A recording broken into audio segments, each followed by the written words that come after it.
Bom dia, boa tarde ou boa noite, dependendo do fuso horário do ouvinte.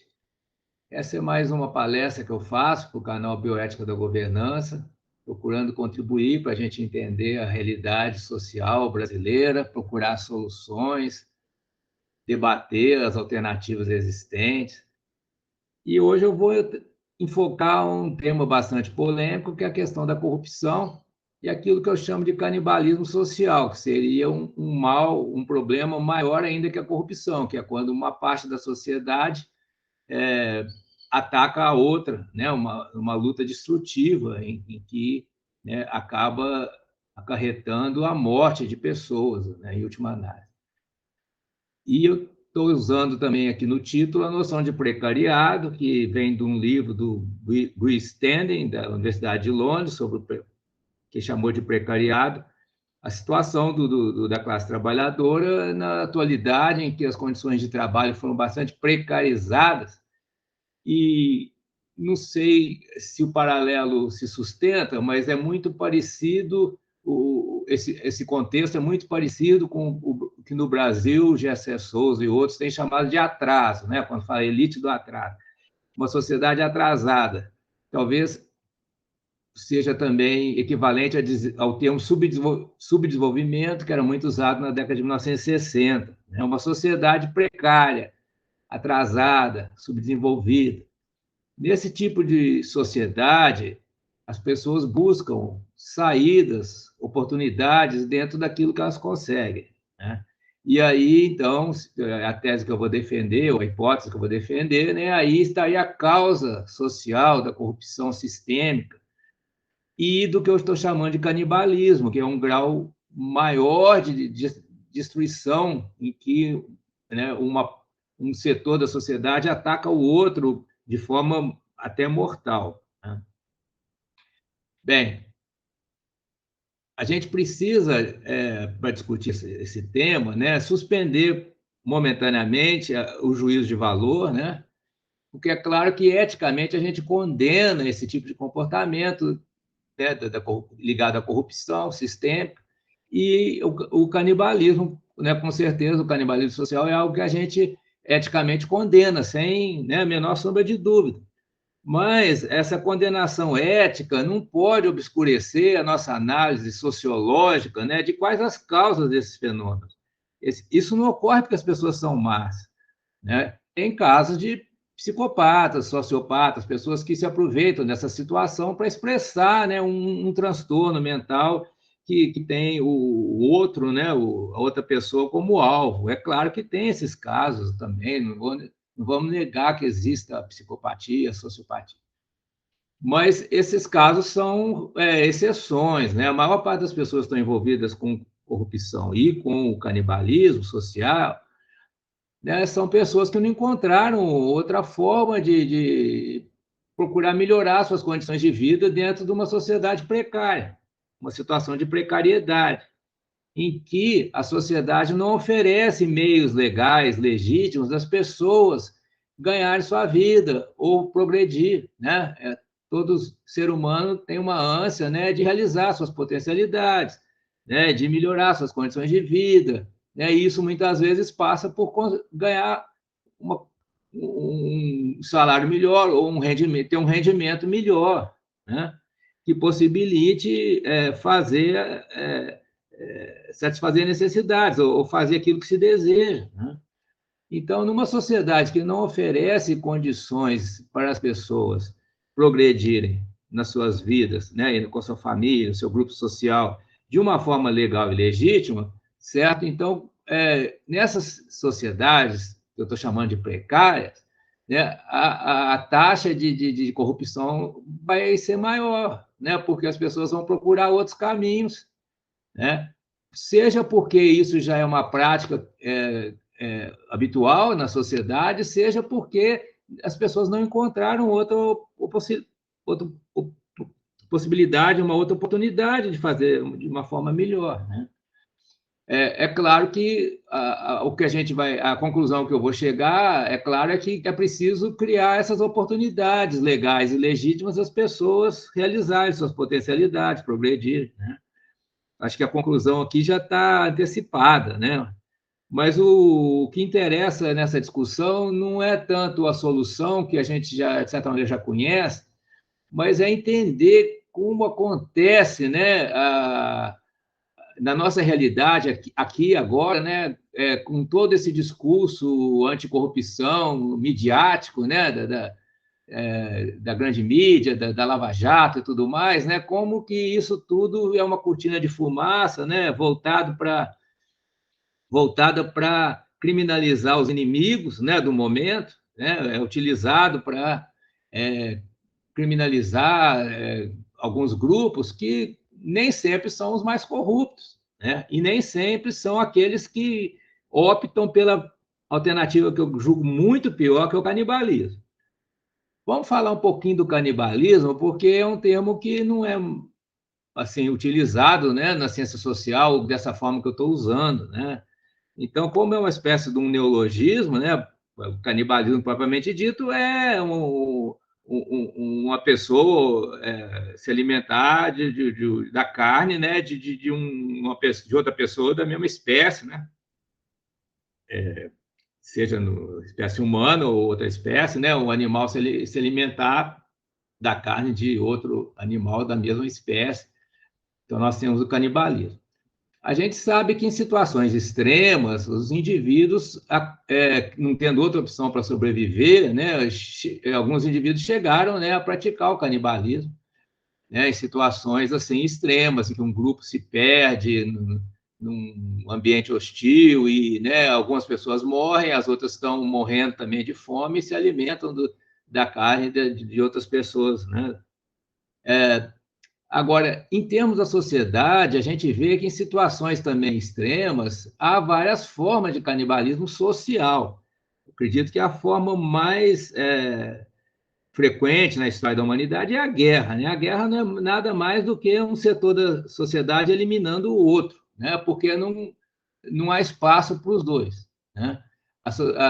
O tecido social não comporta é, quando não, algumas guerras são propositais, né, para satisfazer certos interesses, mas o fundo de tudo isso, né, é essa situação de precariedade em que não há uma solução viável para o conflito, então se parte para a eliminação física de pessoas, né? Isso, digamos assim, não é exclusivo da espécie humana, né? A gente tem esse fenômeno em outros grupos sociais, em outras espécies, né? Em outras populações biológicas que enfrentam situações extremas, né? Mas com a situação, com uma sociedade precária, isso de certa maneira vira algo rotineiro, né? Então, a gente vê, por exemplo, nas lutas entre gangues, né, uma forma de canibalismo social. Né? Você tem uma disputa por pontos de vender drogas consideradas ilegais, né, e há quer dizer, não há espaço para todos venderem as drogas, né? Então começa uma luta mortal, né, em que membros de uma gangue ou de uma organização criminosa matam, né, os membros de outra organização criminosa. Né? Isso, para quem está de fora, parece um absurdo. Né? Por que, que eles se matam dessa maneira, de modo violento, praticam tortura? Mas, evidentemente, isso tem uma causa, né? Que, no caso, aí, uma forma de canibalismo em que, né, se procura tomar os pontos de uma quadrilha, tomar o ponto de venda da outra, né? Ou uma milícia tomar, né, o local que ela faz a proteção, entre aspas, né, cobrando taxas dos comerciantes, etc. As máfias, né, as ramificações da máfia também fazem a mesma coisa, né, em outros países. Aqui no Brasil, a gente chama de milícia, o que seria uma máfia, né? Você tem essa proteção, entre aspas, né, dos comerciantes, em que se paga uma taxa mensal e também se paga por vários outros serviços, mas eventualmente ocorre um conflito entre máfias ou entre milícias para, né, domínio territorial. Né? Também acontece entre traficantes. Então, essa é uma situação assim precária, de uma sociedade precária, né, em que as pessoas que crescem em determinados ambientes, né, das comunidades de periferia, grandes aglomerações, onde não tem oportunidade de trabalho legal, né, as pessoas não encontram outra maneira de ganhar vida e de progredir, a não ser, né, cometendo infrações e, né, não há espaço para todos, não há oportunidade para todos, então começa a haver essa aniquilação recíproca, né, para se ter o controle do território e poder exercer essas atividades.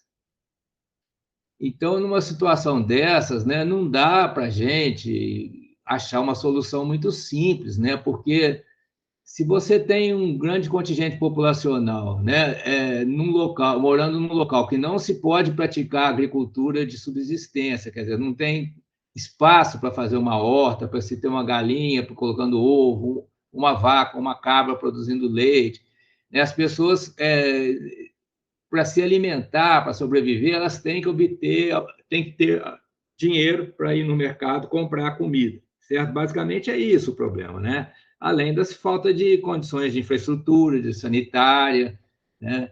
de energia, né? Tem aquele famoso gato, né? As pessoas roubam energia, não tem nenhum relógio, não tem ruas, muitas vezes não tem nem ruas transitáveis por veículos, né?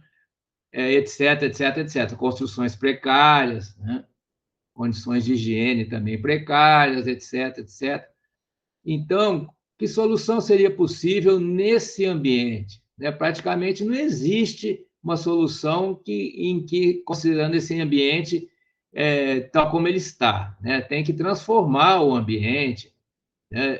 Ou, se for o caso, né, tem que haver um retorno ao campo, né? Pessoas que vieram para as grandes cidades pelo chamado êxodo rural, né, desde a década de 60, criar oportunidade para essas pessoas retornarem ao campo e trabalharem e utilizar os conhecimentos que elas têm sobre vários cultivos e preparos de alimentos, né?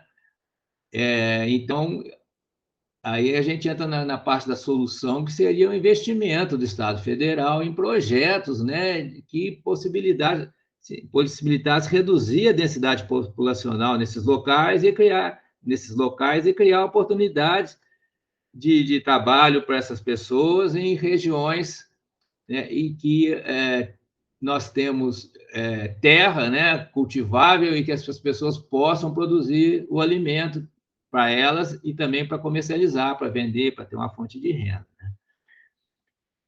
Mas, na situação em que se encontram, né, o canibalismo chega como uma solução limite, né, uma falsa solução, evidentemente, para a escassez, né, de oportunidades que se apresentam ali.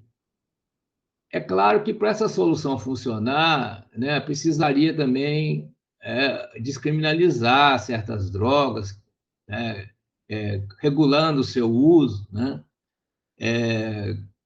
controlando o seu uso, porque enquanto é ilegal é muito difícil de controlar. Sendo legal, talvez pudesse ser mais viável controlar a venda assim, de quantidades pequenas por pessoa, por semana, né? E evitar que as pessoas menores de idade tivessem acesso às drogas, etc. Né?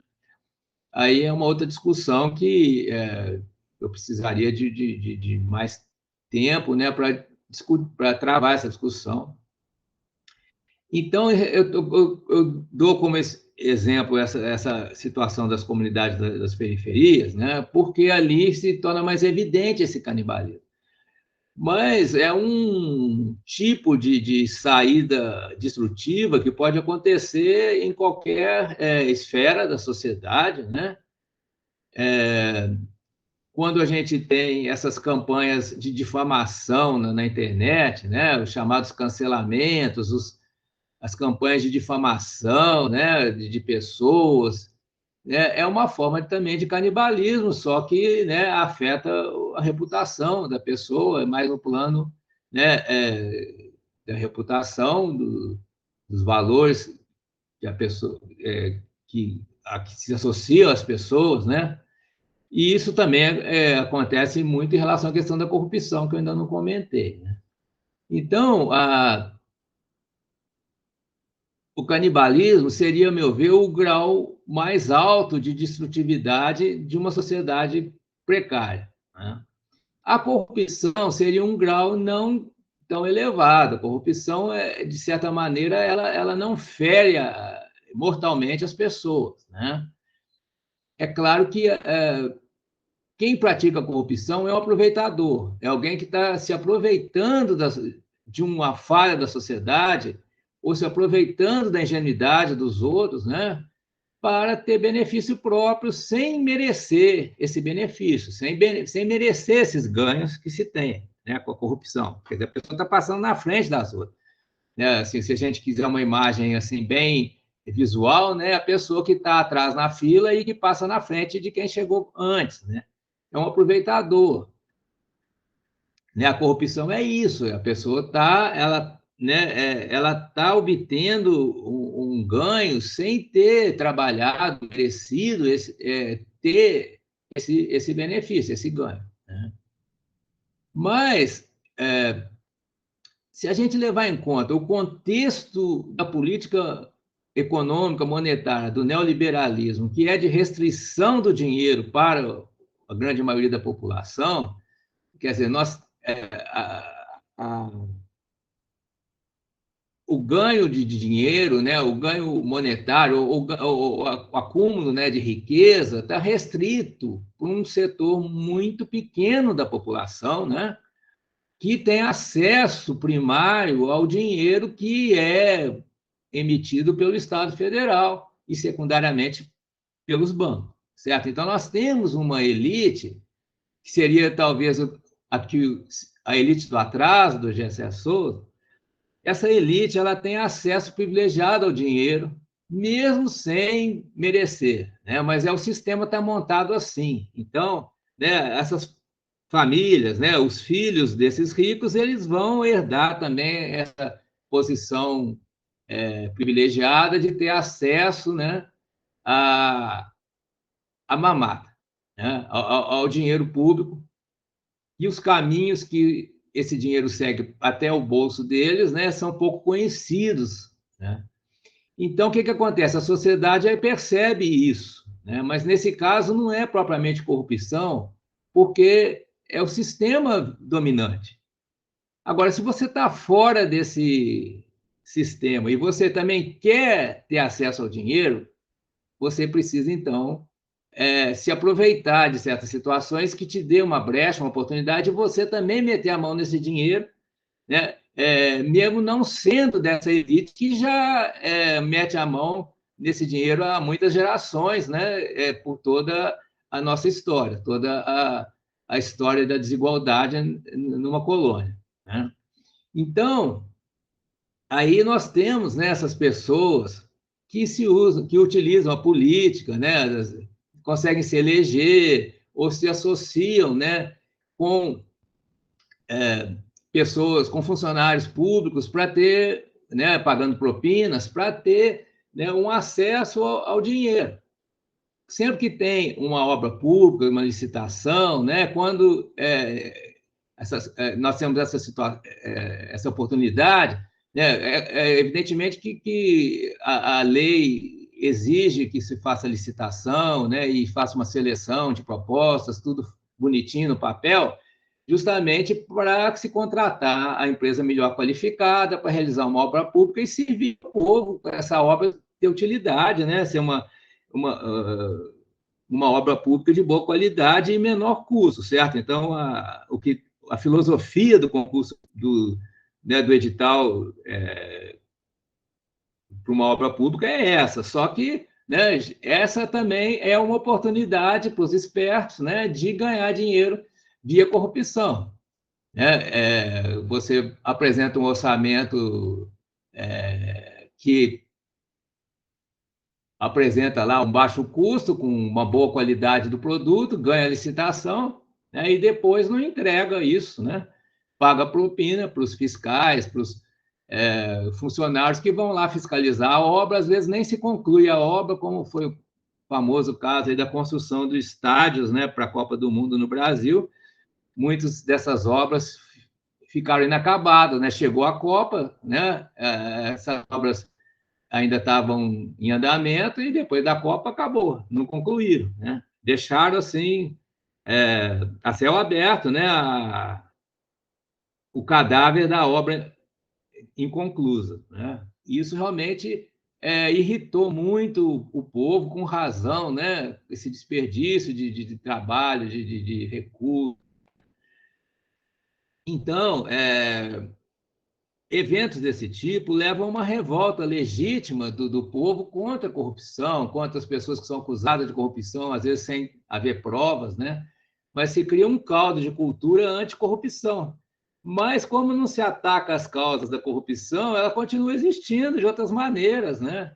Porque o Estado não oferece oportunidade para as pessoas trabalharem honestamente, progredir, né? Então, o que acontece? As pessoas continuam se fazendo, né, despertas, se aproveitando de certas situações que fogem ao controle aí do judiciário, ou até tem pessoas do judiciário envolvidas, a gente não sabe, né? Mas as práticas de corrupção continuam, né? Não vamos, mesmo que não se esteja mais apurando tanto a corrupção quanto na época da Lava Jato, isso não quer dizer que ela deixou de existir, né? Se apenas houve uma mudança, né, do modo de se combater a corrupção, em que, né, ela ficou menos evidente, né? Mas a gente, considerando que a política econômica do governo Temer e Bolsonaro continua sendo neoliberal, com restrição, né, de investimentos em infraestrutura, investimentos que criassem oportunidades para as pessoas trabalharem, né, de gerar emprego, de as pessoas empreenderem, né, de uma forma construtiva, né, produzindo, né, gerando bens para o consumo do povo. Tudo isso continua, né, tal como era, né, no final do governo da Dilma, né, que a sociedade se revoltou contra a guinada neoliberal da Dilma, né? E de lá para cá só piorou, né? Então, temos aí um caldo, né, de cultura, de práticas que levam à continuidade da corrupção. Então, não adianta apenas criminalizar as pessoas, e nem teria como pôr na cadeia todas as pessoas que praticam a corrupção no Brasil, né? Se isso acontecesse, né, o país se tornaria uma grande prisão, né, com poucas pessoas do lado de fora tendo que trabalhar para sustentar quem está preso, né? Isso é uma situação, um cenário absurdo.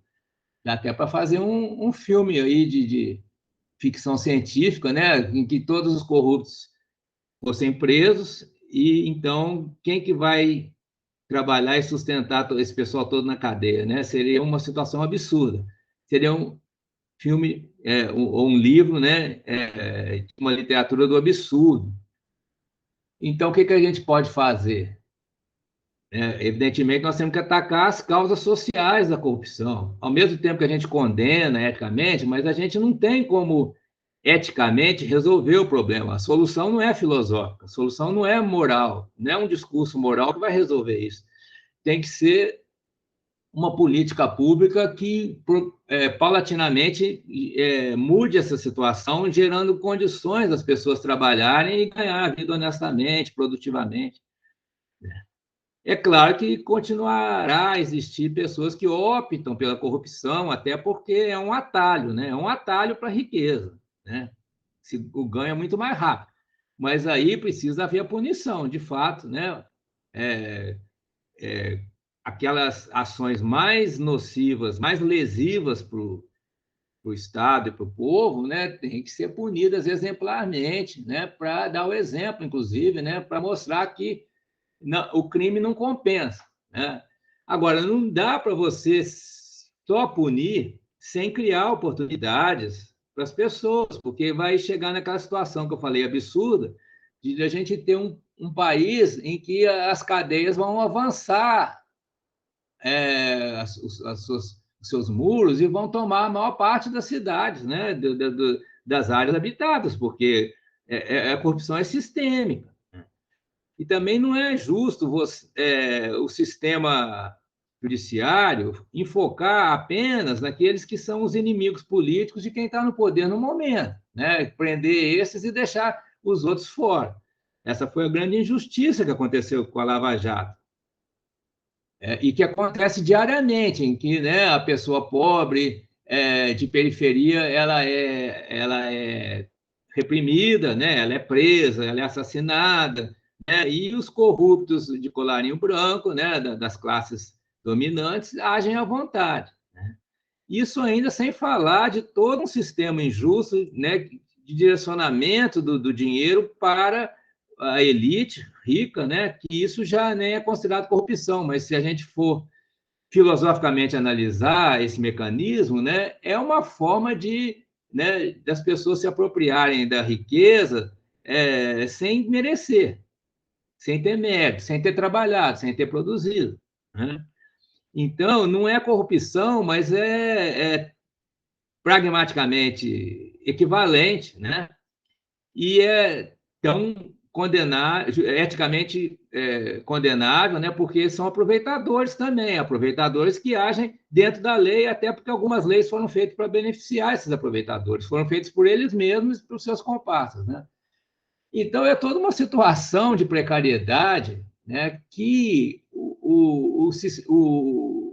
o modo de gestão neoliberal do Estado Federal agrava. Né?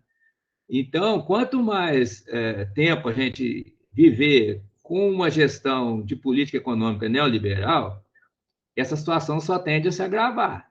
E para sair disso, vai ter que mudar a política econômica e monetária do Estado Federal. E isso não é fácil. Tem que ter uma equipe muito firme, muito competente para liderar esse processo e induzir na sociedade investimentos produtivos, empreendimentos produtivos que gerem emprego e renda e gerem recursos para as pessoas consumirem. E, ao mesmo tempo, tem que fornecer dinheiro para as pessoas comprarem esses produtos, né? Porque senão eles vão encalhar, e para as pessoas deixar de passar fome, necessidades, etc. Então, é toda uma operação casada, né, de incentivo à produção e ao consumo, gerando oportunidades de trabalho para as pessoas e renda, que precisa ser articulada, é uma engenharia social a partir do Estado Federal. Então, nós precisamos eleger um presidente com uma equipe competente para fazer isso, em poucas palavras. Né? Eu não vou fazer aqui campanha para nenhum candidato nesse momento, eu tenho o meu candidato, né? Mas a gente precisa ter isso em conta. Né? A tarefa com a qual nós nos deparamos, se a gente quer realmente combater a corrupção e evitar o canibalismo, que é, né, o grau último da degradação do precariado, né, da precariedade social, a gente tem que, de alguma maneira, investir nossos esforços para que isso aconteça nas eleições desse ano, porque senão nós vamos ter mais 4 anos de política neoliberal que só vai aumentar a corrupção e o canibalismo social, infelizmente. É a destruição, né, da riqueza da sociedade, em prol do maior enriquecimento de uma minoria aí, não chega a 5% da população. Certo? Tá bom, gente? Então, essa foi minha mensagem de hoje. Por favor, prestigie esse canal, Bioética da Governança. Precisamos de mais pessoas para discutir e propagar, né, essas mensagens, essas ideias, seja concordando, seja discordando, né, fazendo críticas.